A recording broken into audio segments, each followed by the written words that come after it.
bothers me about the critiques I get is that they don't acknowledge the points I myself made. Fair enough. Look, at the end of the day, Bill Maher is always going to Bill Maher. Meanwhile, the great Larry David, who has mocked this very movement in his show, Curb Your Enthusiasm. Obviously, a big part of this show is the MAGA hat. For the first show, yeah. Right. There are people that wear the MAGA hat and like what the MAGA hat represents. Are you afraid about alienating them? They could be fans of the show. Alienate yourselves. Yeah. Go and alienate. You have my blessing. No, I could give a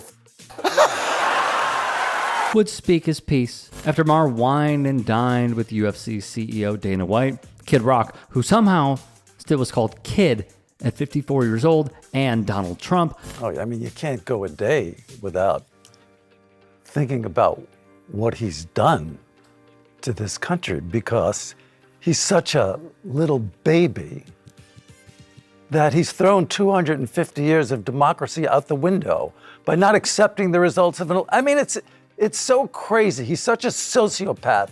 He's so insane. He just couldn't admit to losing. And we know he lost. He knows he lost. And look how he's fooled everybody. He's convinced all these people that he didn't lose. He's such a sick man. He's so sick.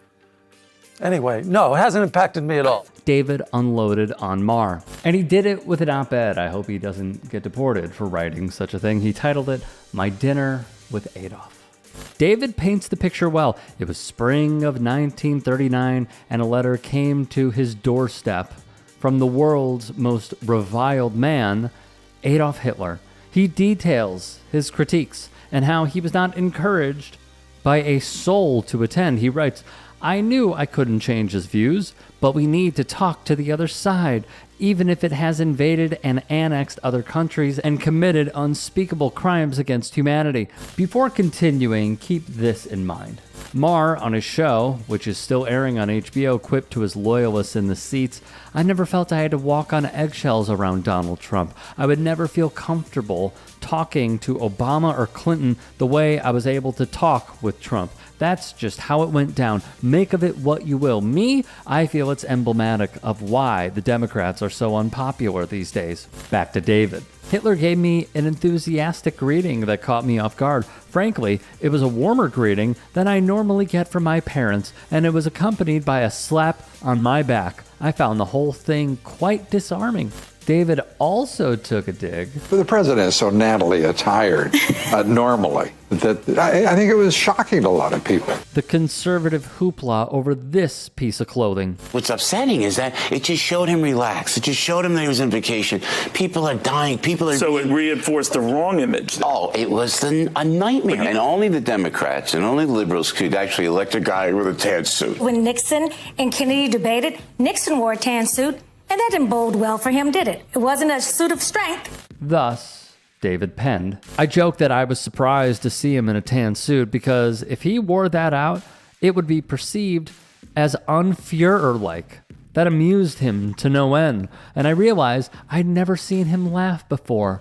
Suddenly, he seemed so human. Remember this line from Maher as well? Just for starters, he laughs. I've never seen him laugh in public, Maher stated to his live audience.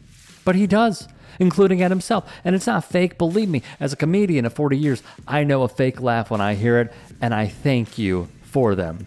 David chided Maher for remarking he had never seen Hitler laugh before, and thus witnessing it humanized him. Reading this piece is another example of how brilliant David is as a writer and why he has had such a successful career. The comedian would add in this write-up that the Big H would ask tons of inquisitive questions, including about David's recent breakup with a girlfriend.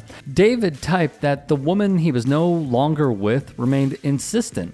He'd tell everything at all times that was discussed. When he mentioned he doesn't like having to remember every intricate detail of every convo he had, Hitler related to it. What am I, a secretary, he questioned? In his monologue, Maher read from the teleprompter, everything I've ever not liked about him, as in Trump, was, I swear to God, absent on this night with this guy. I know, your mind is blown, so is mine. Thus, David fired back, that it must be rather easy to be a dictator, which Hitler denied. They got along great in this meeting, with David even printing, "We're not that different, after all. I thought that if only the world could see this side of him, people might have a completely different opinion." David would pen his goodbyes to the Fuhrer, giving him thanks and stating that although they disagree on the issues, it simply should not mean one hates the other. He concludes, and with that, I gave him a Nazi salute and walked out into the night. We have covered Bill Maher in the past. If you want to see some of those clips, check it out on demand. We go over his history of bigotry, his Islamophobia, how he got completely wrecked on his previous show, which was on the network ABC. I believe it was called Politically Incorrect, by Boots Riley, activist, director, etc. And how really none of us who are leftists are surprised at all by any of this. I think what's rather jarring, it's the reaction from centrists who are up in arms about this and shocked. Not shocked. If you followed any part of this guy's show for as long as he has been on television, this is who he is. If anything, it revealed to y'all who he is. Hey, I appreciate you watching. Now, if you can, please do become a channel member by going to youtube.com/TYTsports and clicking the join button. If that's too much for you, you can just go to tyt.com/join to become a member. It helps all of us out here at the Young Turks and keeps our network afloat. In addition, you could follow me on my socials on Twitter, Instagram, and TikTok. Appreciate the love. Have a great day.